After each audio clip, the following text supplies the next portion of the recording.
One thing that many runners new to heart rate training struggle with is keeping their heart rate down while they are running. And sometimes the trick to doing that, it's simply to slow down, maybe even do some walking. Now as runners, I get it, we don't like to do that, right? We're runners, we want to run. But keeping your heart rate in the appropriate heart rate zones is kind of important when heart rate training is what you're doing. And yes, a lot of times slowing down is key to keeping your heart rate from getting too high during your runs. But there are actually some other factors that may be at play, some things that you might not even be thinking about that can contribute to your heart rate being elevated to begin with, which is only going to make it harder to keep your heart rate in the appropriate aerobic zones while you are training. So in today's video, we're going to be looking at 5 ways that you might be able to help keep your heart rate down that don't include simply running slower. First and foremost on the list, caffeine. If the thought of heading out for your run before your morning cup of coffee is seemingly a non-starter, I get it. I've been there. I was once like you, couldn't even fathom the idea of going for a run before a cup or few of coffee in the morning. But you can't overlook the impact that caffeine has on our heart rate. It's a stimulant. It increases your heart rate. Full stop. I don't care who you are. I don't care how much you're used to drinking coffee, how little you think it may not impact you. It absolutely does. And if you're struggling to keep your heart rate down, that cup or two of coffee before your run could be bringing that heart rate up, making it a little bit more reactive to exercise as well. And so simply cutting out that morning cup of coffee before your run really could have a huge impact on keeping your heart rate down while you're out there getting your miles in.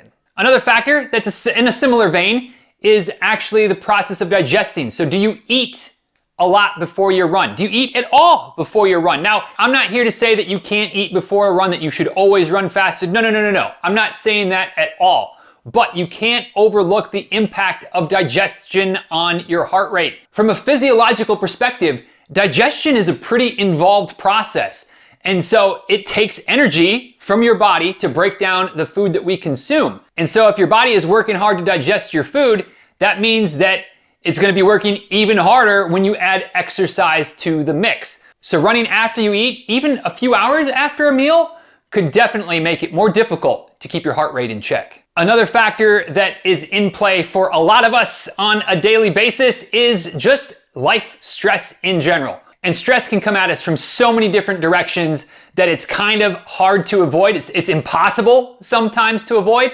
But the more outside stresses we have, whether it's work, whether it's family, whether it's just life in general, it's important to remember that to our bodies, stress is stress is stress. Stress is also a factor in ramping up your heart rate. So if you're having a hard time keeping your heart rate down, maybe there's ways to de-stress, maybe a little meditation before your run, things like that might actually make a big difference. The environment in which you run can also impact your heart rate quite a bit. When it's hot and humid in the summertime, it is really difficult to keep your heart rate down because there's that heat stress. I feel like we just talked about stress. That is causing your body to work harder to cool itself while you're running, which means that more energy is required to actually fuel your running. It's just harder. Physiologically, it's harder to run when it's hot. And depending on where you live and depending on what time of year it is, that may not be something that you can real easily resolve. Maybe it means staying inside on the treadmill. Maybe it means running earlier in the morning if possible before the sun comes up. But heat is absolutely a factor. Another environmental factor that I've been experiencing recently since moving from Florida to Georgia is hills. If you're running a hillier route, running uphill, kind of harder than running on a flat or a downhill. So your uphills might be a little bit harder. You might see your heart rate spike, which might mean slowing down because again, you can't necessarily control the environment unless you're gonna run inside on the treadmill. And there ain't no way you're gonna find me running inside on the treadmill. So while that might not be something that you can really change, it is definitely a factor to consider and something to maybe avoid beating yourself up on if you have a hilly route and you're struggling to keep your heart rate in check. The final factor I'm going to talk about today is dealing with illness. If you're coming back from being sick, whether it's a simple cold, flu, COVID, whatever, that is going to have an impact on your system. Because remember, your system is your system. It's the whole thing. It's not just your running system and your immune system and your cardiovascular system. Like, it's all one big system. And if your body is fighting off an illness or has just fought off an illness, you may find that your heart rate is naturally elevated all the time, and you certainly may find that it's more sensitive to exercise. So as soon as you start going, it just kind of spikes. And that's not really anything that you can do anything about other than to recognize that, hey, I've just been sick. Maybe it's time to go for a walk instead of a run.